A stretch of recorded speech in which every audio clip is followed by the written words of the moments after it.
Olá pessoal, tudo bem com vocês? Na aula de hoje, nós vamos trabalhar um pouquinho o gênero textual dissertação escolar. Esse gênero textual é um gênero muito trabalhado nos vestibulares, ele é muito pedido nos vestibulares e no Enem. O gênero pedido lá, de certo mesmo, é dissertação argumentativa, que é texto dissertativo argumentativo. Mas a dissertação escolar, ela vai pelo mesmo caminho do texto dissertativo argumentativo.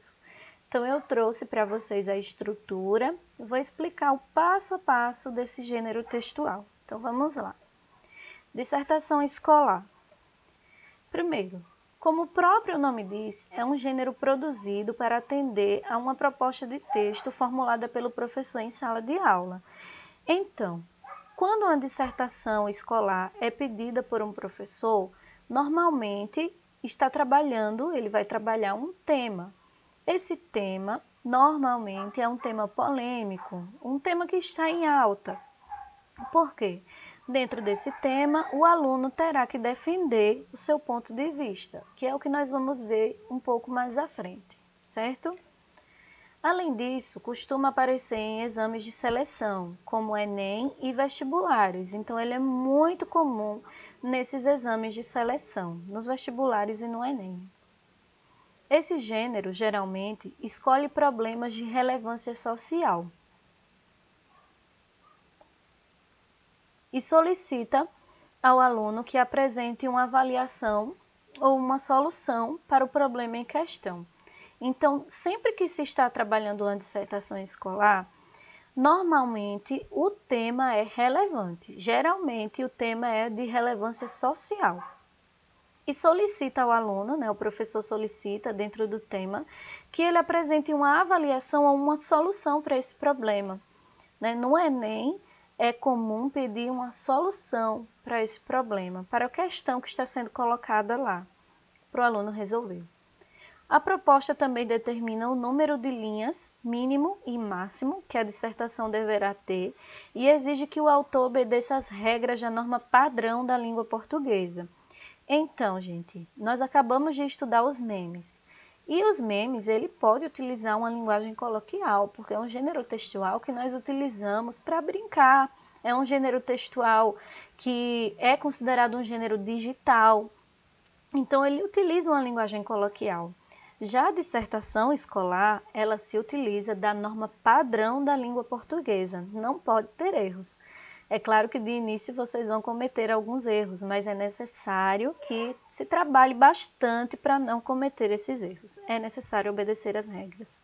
E é comum também que o professor diga o mínimo de linhas e o máximo de linhas. É um texto bem comum com esses padrões que eu estou passando para vocês. Na escola, a dissertação é avaliada pelo próprio professor, ou seja, eu, Os textos que vocês fazem serão avaliados por mim. Nos exames, isso é feito por uma equipe de avaliadores contratada para essa tarefa. Então, no Enem, nos vestibulares, há uma banca de avaliação que eles vão sentar, ler, ver como é que está a estrutura do texto, se o aluno obedeceu a cada parte do texto, então é muito relevante isso, ok? Agora nós vamos ver a estrutura de uma dissertação escolar. Primeira parte, introdução. O que eu vou colocar na introdução, professora? Então, olha só, gente. Geralmente, escrita em um parágrafo, apresenta-se ao leitor o tema tratado e a tese que será defendida. Então, nessa parte, você vai apresentar o seu tema. Vamos dizer que você esteja falando sobre a educação no Brasil. Você vai apresentar o tema, vai falar sobre a educação, isso em poucas linhas, porque é apenas uma introdução. E você já pode colocar a sua tese. A tese é a sua opinião. Se o professor está falando sobre como anda a educação no Brasil, aí você vai colocar lá a sua opinião. Acho que a educação no Brasil está ótima. Aí você vai colocar o porquê nos próximos parágrafos, certo? Se você acha que não, então você vai colocar também na introdução que não acha que está indo bem. Mas aí nos próximos parágrafos você vai ter que provar através dos seus argumentos se ela vai bem ou não. através do que você vai utilizar como argumentação. Desenvolvimento, que é nessa parte que você vai provar aquilo que você disse que era a sua opinião na introdução. Na introdução você defendeu uma tese, defendeu a sua opinião, né? Colocou a sua opinião. Então agora você vai utilizar o desenvolvimento para colocar argumentos para convencer o leitor, convencer a pessoa que vai ler a sua dissertação sobre o tema tratado e sobre o seu posicionamento.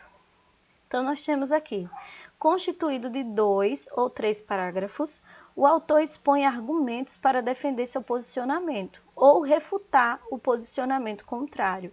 Então é nessa parte da estrutura, no desenvolvimento, que você tem que defender a sua opinião.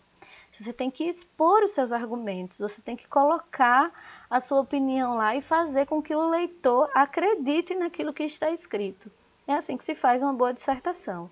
Daqui a pouco eu vou mostrar para vocês alguns argumentos que vocês podem utilizar, ok? Conclusão. O que é que eu vou colocar na conclusão? Geralmente, construída em um parágrafo, o autor pode retomar a tese, reafirmando-a, né, dizendo a opinião dele, reafirmando no final, avaliando-a, pode avaliar a opinião, ou apresentando uma proposta de solução, que é o mais comum para o problema discutido. Se você defendeu lá no desenvolvimento a sua opinião, você colocou argumentos, no final é bem provável que você tenha uma solução para esse problema. Então você coloca lá na conclusão a resolução. Então, só resumindo aqui, introdução, você vai colocar um pouquinho do seu tema, o que é que está sendo trabalhado, e a sua tese, que é a sua opinião. No desenvolvimento, você vai colocar os seus argumentos, provar por A mais B que o que você falou na introdução é o correto, né? Então, o desenvolvimento é para defender o seu posicionamento ou refutar um posicionamento contrário. E a conclusão, você pode retomar de forma reafirmando ou avaliando a introdução, a sua tese, ou você pode apresentar uma proposta de solução, que é o mais viável, né? Apresentar uma proposta de solução para o problema que está em discussão. Agora, o que é um argumento?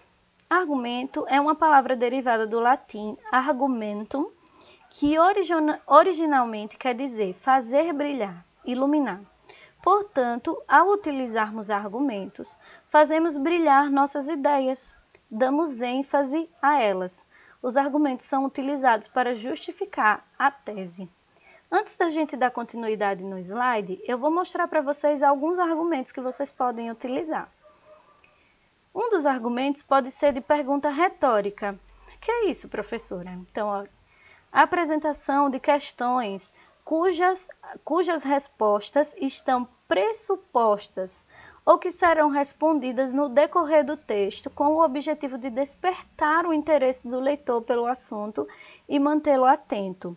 É uma pergunta que você já sabe a resposta. Você faz a pergunta, mas você já sabe a resposta.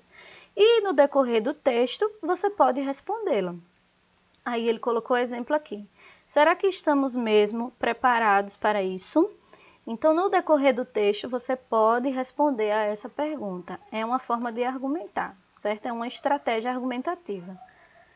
Argumentação baseada em fatos históricos. Por isso que é importante conhecer a história. Aí nós temos aqui a análise de contextos históricos anteriores que servem como argumento para fundamentar soluções propostas em relação a fatos atuais.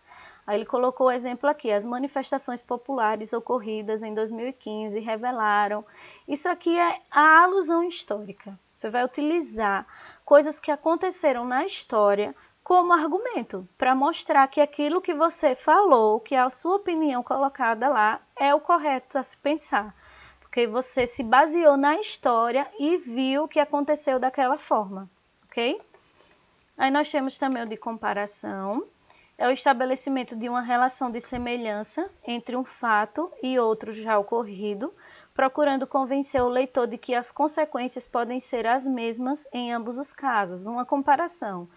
Situação semelhante ocorreu em um país vizinho ao nosso. Então, você usa algo que já aconteceu e faz uma comparação. Se você acha que aquilo não vai dar certo, você pode comparar. Se você acha que vai dar certo, você também pode comparar e ver o que é melhor de acordo com a sua opinião, né? De acordo com a sua tese. Contra-argumentação. Antecipação de argumentos desfavoráveis à posição defendida, a fim de refutá-las. Tem pessoas que gostam de utilizar no texto argumentos contra a tese dela. Por exemplo, ela colocou lá que a educação no Brasil, a educação básica pública no Brasil não vai bem. Mas aí ela pega argumentos que são contra isso. Por que ela faz isso? Para depois utilizar esses argumentos e fazer outros argumentos defendendo. É mais difícil de fazer esse porque você precisa refutar os argumentos que você utilizou antes, né? Você vai colocar os seus e ainda vai ter que rebater o que você colocou antes. Embora muitos digam o contrário, os fatos indicam que, né? Então você pode utilizar a contra-argumentação. O raciocínio lógico, apresentação de relações lógicas entre causa e consequência, explicação ou justificativa e conclusão. Portanto, a solução para o problema é. Então, você está usando o raciocínio lógico. Eu acho que a solução é essa. Está fazendo a causa e a consequência. Dados estatísticos, que são muito comuns, mas vocês precisam ter muito cuidado para utilizar os dados estatísticos. Por quê? Você precisa utilizar dados estatísticos verídicos. Você não pode inventar. Tem que ser algo verdadeiro. E se você utilizar, vai ser de grande relevância no seu texto, né? Mas utilize a verdade. Citação das conclusões de uma pesquisa importante ou de dados estatísticos que reforçam a ideia defendida. Aí, segundo a enquete, mais de 80% das pessoas decidiram. Então, você utiliza uma pesquisa, um dado e coloca lá no seu texto. É bem legal esse daqui. Exemplificação. Relato de um fato ou situação que demonstre ou comprove o posicionamento defendido. Um exemplo. Veja um exemplo do que aconteceu em... Você pega um exemplo do que aconteceu e utiliza no seu texto. E o argumento de autoridade, que é a citação de um especialista no assunto, o que reforça a argumentação e confere credibilidade ao texto. Minhas pesquisas comprovam que, por exemplo, se você vai estar falando sobre algo relacionado à saúde, quem é a autoridade nessa área? Um médico, porque ele compreende, ele estudou para isso, né? Então, o argumento dele é um argumento de autoridade. Então, são todos esses argumentos, todas essas estratégias que vocês podem utilizar no texto de vocês para poder convencer o leitor sobre a opinião de vocês relacionada ao assunto. Ok? Agora, vamos dar continuidade ao slide. Nós temos aqui dissertação escolar, modalizadores. São elementos linguísticos que mostram a atitude do emissor em relação a um enunciado. Essa atitude pode ser de aprovação, apoio, crítica e dúvida. Veja algumas expressões e construções que funcionam como modalizadores. Alguns desses modalizadores que vocês utilizarem vai mostrar como é que vocês estão se posicionando no texto. Se vocês estão aprovando ou desaprovando, se estão apoiando, se estão criticando, se é uma dúvida. Esses modalizadores podem ser os seguintes. As palavras realmente, é certo que, é lógico que, né? Tá mostrando que você acredita, está aprovando. Sem dúvida, inegavelmente, está mostrando o apoio. É necessário, é prioritário, é urgente. Está mostrando que aquilo é muito importante para você, né? Então precisa ser feito. Esse é necessário, é prioritário, está dando ênfase e mostrando que é necessário para você, é importante para você. E nós temos, é possível que, provavelmente, pode ser que, isso demonstra dúvida. Então, esses são os modalizadores. Eu espero que vocês tenham compreendido e que consigam responder às atividades. Tchau, gente, e até a próxima.